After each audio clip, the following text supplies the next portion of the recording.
Oscar. Lightweight, baby. Yeah. I was looking forward. A little rough on the last one, but it was there. I think what I'm gonna do, a little theory I call post-exhaustion. All that means is I know from the past, a 1 rep max, at least for me, not enough to stimulate growth. Yeah. Because I do a 315 for one time. Next time the deadlift got weaker. Yeah. I dropped it down by 20 pounds, did 1 rep of 295, then did 225 to failure. The next time, 315 for 3. Yeah. Because there's something about the threshold of intensity. I find, at least for me, you have to like feel it in your face. Yeah. Like your blood runs cold in your face and you feel it in your head. If I don't feel that pretty good, I don't know if it's enough. Yeah, that's fair. So that's why it's like, I feel like I almost should have got more if I stimulated enough. But it's hard because you can't spot a deadlift. No, exactly. You can spot a squat, Yeah. you go past failure, 2 reps, whatever. Yeah. I find it helps more. So with this, I think that we just can't really spot it. Be like a sort of a drop set, just to fully empty the tank. Yeah.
right, and look at this beautiful day we got outside. Oh. A little bit of a wind, nice sunshine. Things are looking all right. All right, welcome to my office again. So here we are, workout number 16 of the year. I believe workout number 14 of the Consolidation program, because there was 2 workouts I did this year that, as far as I remember, if I remember correctly, were not part of that. The Consolidation program, one of Mike Mentzer's workout programs. Essentially, I'm doing only 4 exercises, 2 a week. So alternating between workout A and workout B. And I basically usually only work out every Monday, unless something happens and I end up working out on a different day that week. And don't go by the dates that I upload these videos, because it's usually not often on the day of the workout. Anyway, moving forward. So April 6th, workout B, which is deadlifts and dips. So, as you've seen the results from this video already, deadlifts 135 pounds on the deadlift for 10 reps for a warm-up, 225 for 3 reps for a warm-up.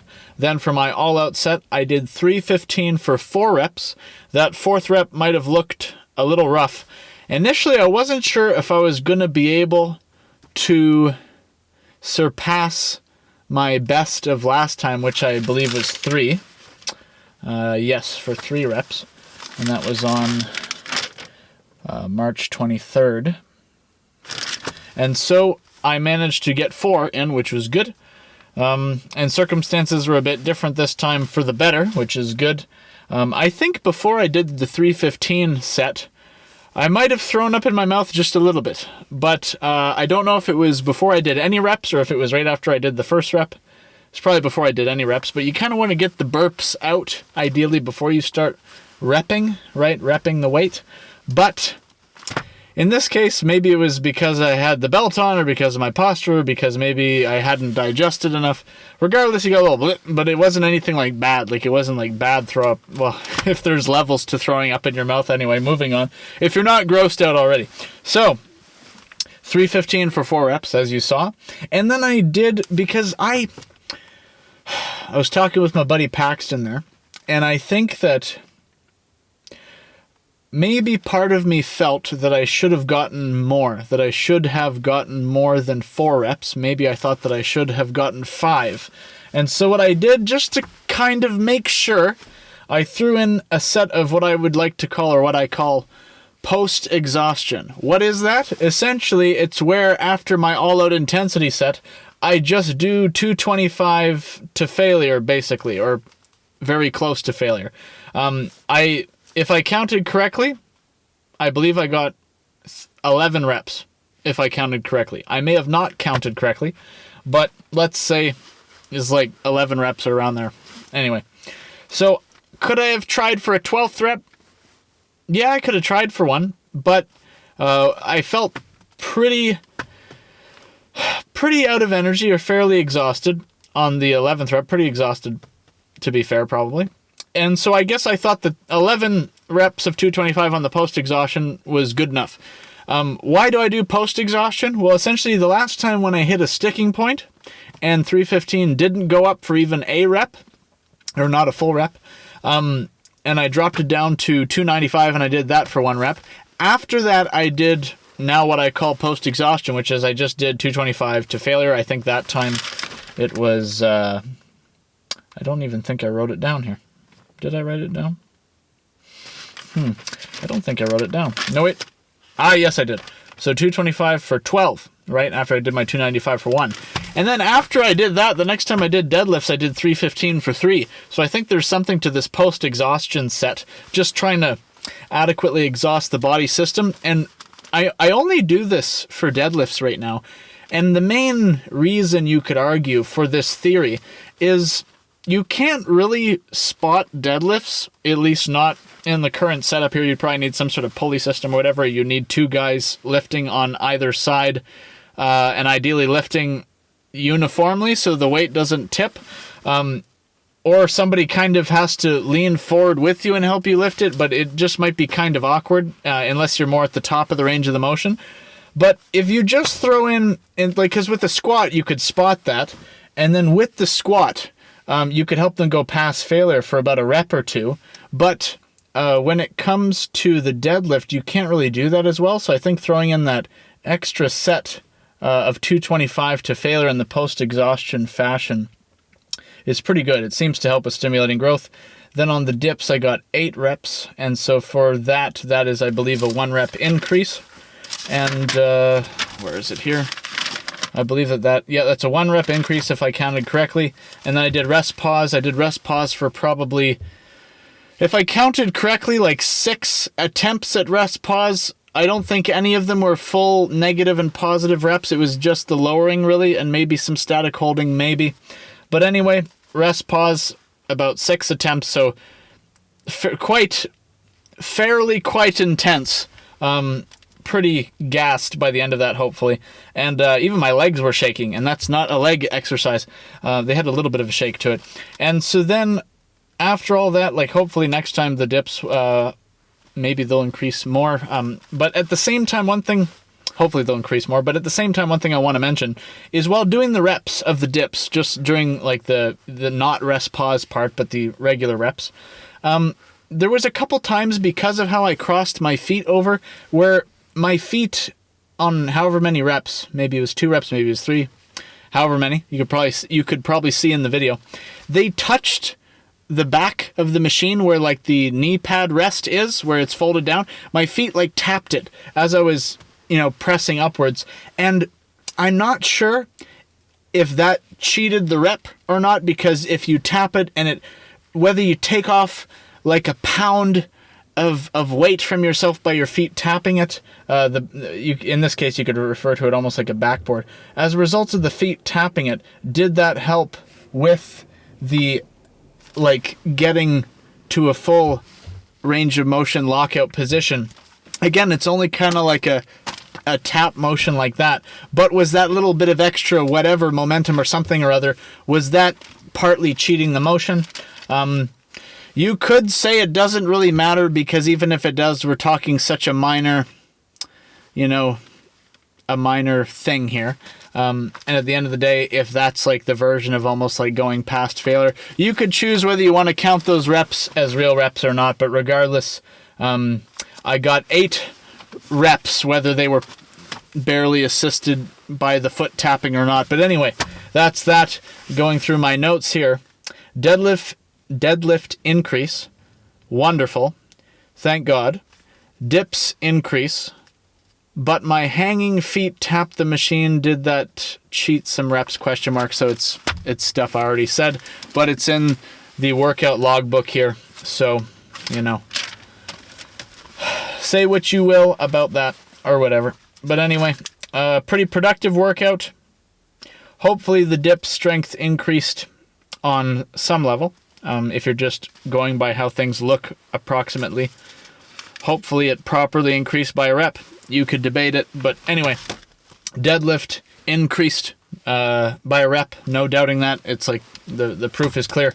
Post-exhaustion thrown in there. We'll see if next time I go from 4 reps to 6 reps. If the post-exhaustion is as effective as it was last time, then hopefully I'll get at least 2 extra reps, because last time I went from like no reps the previous time to after post-exhaustion getting the 3 reps of the 315, but that's not necessarily a uniform thing. Like the principle doesn't necessarily happen the same way all the time, or you can't really guarantee that.